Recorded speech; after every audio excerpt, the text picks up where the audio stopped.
Le gouvernement sud-africain revient sur sa décision de fusionner les compagnies aériennes déficitaires qu'il opère. C'est ce qu'a annoncé la ministre sud-africaine des entreprises publiques.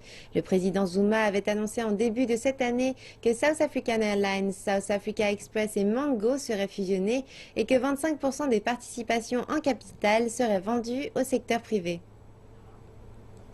S'adressant à des reporters, la ministre des Entreprises publiques, Lynne Brown, a suggéré que le gouvernement allait réévaluer sa stratégie de redressement à la grande surprise de plusieurs analystes. Je m'aventurerai à dire que c'est un résultat malencontreux parce qu'un des signaux clairs qui ont été donnés par le ministre des Finances au début de l'année était que c'était inéluctable, que cela faisait partie de l'agenda et que nous devions nous attendre à voir quelque chose dans ce domaine.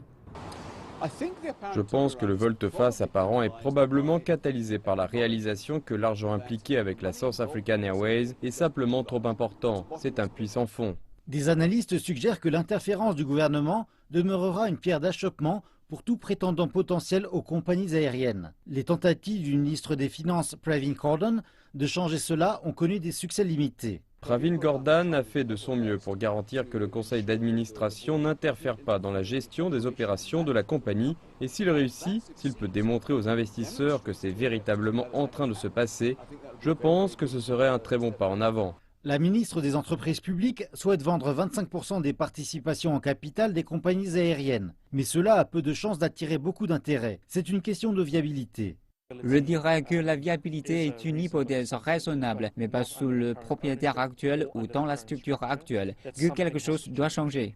Certains investisseurs en capital privé seraient intéressés. Je pense que la participation devrait probablement être supérieure à 25%, qu'elle devrait être plus proche de 49%.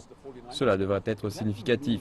Un autre problème découragera les investisseurs potentiels, un problème sur lequel le gouvernement n'a aucun contrôle. Géographiquement, à la fois South African Airlines et Qantas sont appelées, dans le jargon de la profession, des compagnies aériennes de fin de ligne. Elles ne seront jamais des poules aux œufs d'or, point à la ligne, parce que vous n'allez dans aucun des deux pays, l'Afrique du Sud ou l'Australie, pour aller ailleurs. En gardant cela à l'esprit, aucune des deux compagnies ne sera jamais un grand contributeur à des alliances mondiales.